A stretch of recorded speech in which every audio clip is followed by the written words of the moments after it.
Assalamualaikum warahmatullahi wabarakatuh. Alhamdulillahirabbil alamin wa bihi nasta'in ala umuri dunya waddin. Wassalatu wassalamu ala asrafil anbiya'i wal mursalin sayyidina wa maulana Muhammadin wa ala alihi wa sahbihi ajma'in. Amma ba'du. Hadratal muhtaramin, para alim ulama, para dewan juri yang kami muliakan, ustadz ustazah yang kami muliakan, serta hadirin hadirat yang dimuliakan Allah Subhanahu wa taala. Pertama-tama, marilah kita bersama memanjatkan puja dan puji syukur atas kehadirat Allah Subhanahu wa taala yang telah melimpahkan nikmat, rahmat, serta hidayahnya kepada kita, sehingga sampai detik ini masih menjadi umat yang bermartabat dan berakhlakul karimah. Kedua kalinya, salawat ma'assalam senantiasa kita haturkan kepada junjungan kita, baginda Rasulullah Muhammad sallallahu alaihi wasallam, yang telah membimbing kita minadul mati ila nur, dari kegelapan sampai terang benderang, yakni ad-dinul Islam. Hadirin rahimakumullah, misi utama diutusnya Nabi Muhammad sallallahu alaihi wasallam ke muka bumi ini ialah untuk memperbaiki akhlak manusia. Syekh Yusuf Al-Qaradawi dalam bukunya Kaifa Mata'amal Al-Quran menyebutkan salah satu tujuan syariat Islam adalah mensucikan hati manusia dan meluruskan akhlak. Dalam sebuah hadis dari Abu Hurairah radhiyallahu anhu, Nabi bersabda, "Innama bu'istu liutammima makarimal akhlaq." Sesungguhnya aku Muhammad diutus hanyalah untuk menyempurnakan atau memperbaiki akhlak manusia. Hadis riwayat Baihaqi. Pertanyaannya, mengapa harus akhlak diutamakan? Karena dengan akhlakul karimah atau budi pekerti yang luhur, ucapan, perbuatan yang sopan dan santun, semuanya akan menjadi baik. Suatu contoh, Islam berkembang pesat di zaman Nabi Muhammad sallallahu alaihi wasallam karena dengan akhlak yang baik, sopan dan santun. Begitu juga perkembangan Islam di Indonesia yang dibawa oleh para pedagang dari Arab dan para wali sembilan yang tak lain dan tak bukan adalah karena ucapan, perkataan, tingkah laku yang sopan dan santun atau dengan akhlak yang baik.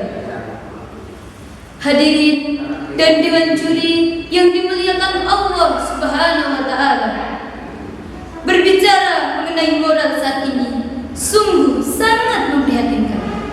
Bisa dikatakan dekadensi moral semakin merajalela. Kenapa atau apa sebabnya?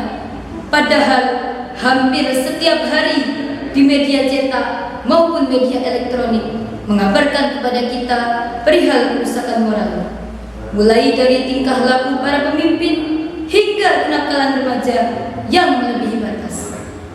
Fenomena sosial yang terjadi saat ini sungguh di ujung kehancuran. Padahal moralitas merupakan pranata paling utama untuk menata masyarakat. Salah satu penyebabnya adalah karena moralitas dipahami secara teori belaka. Sudah berapa seminar, pelatihan dilaksanakan, bahkan khutbah Jum'ah, ceramah pasti dilaksanakan. Tetapi seperti angin lalu, tak ada imbas dan manfaatnya.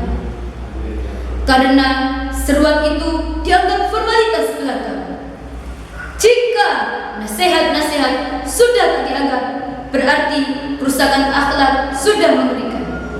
Bukankah Allah Subhanahu wa taala telah berfirman dalam Quran surat Al-Asr ayat 1-3 yang berbunyi, أعوذ بالله من الشيطان الرجيم.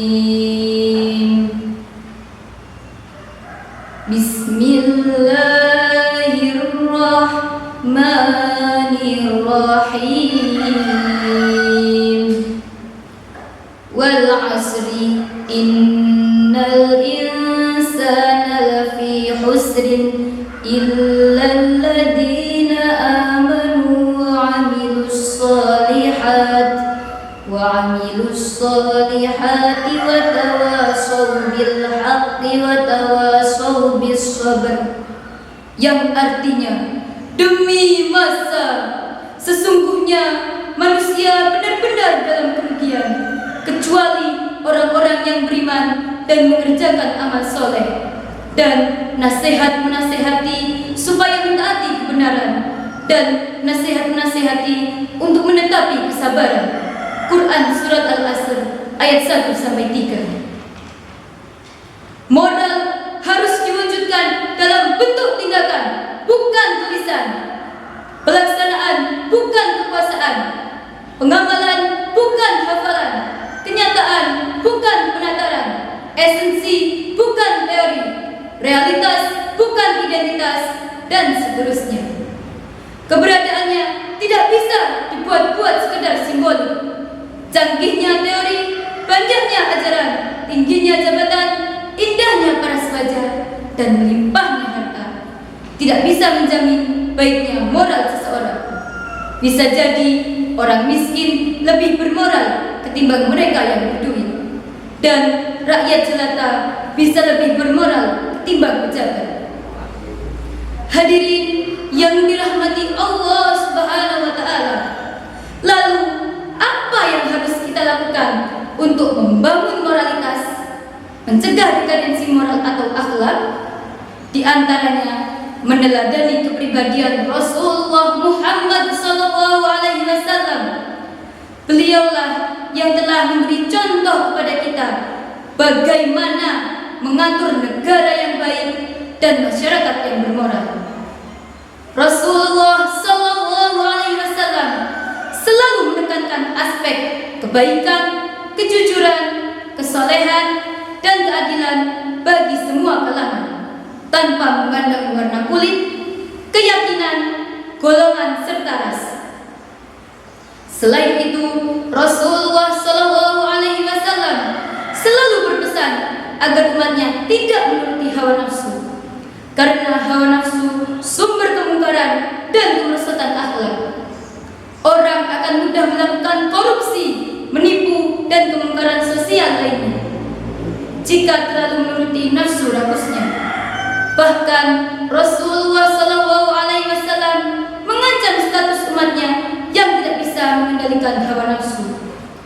Dalam sebuah hadis yang diriwayatkan oleh Amr bin Al-As, Nabi bersabda, "La yu'minu ahadukum hatta yakuna hawahu tab'an lima jitu bihi."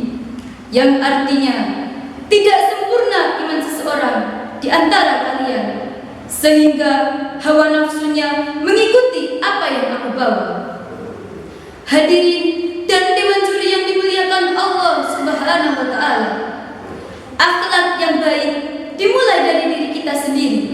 Oleh karena itu, mari kita kembangkan sikap empati, yakni menjunjung tinggi nilai-nilai moral, meningkatkan kepekaan terhadap orang lain, dan berusaha memahami sesuatu dari sudut pandang orang lain. Tumbuhkan hati nurani, yakni membangun moral seseorang, memberikan ajaran kebaikan padanya, dan membantunya untuk membedakan mana yang benar dan mana yang salah. Demikian pidato kali ini, semoga dapat membawa perubahan dalam tingkah laku kita dan generasi penerus bangsa kita.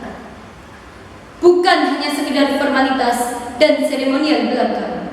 Lebih dari itu, sebagai sarana untuk menambah wawasan tentang kehidupan Nabi Muhammad SAW, kemudian mengamalkan dan mengkontekstualkan dalam kehidupan sehari-hari. Bapak, Ibu, hadirin hadirat yang dimuliakan Allah Subhanahu wa Ta'ala, Itulah yang dapat saya sampaikan.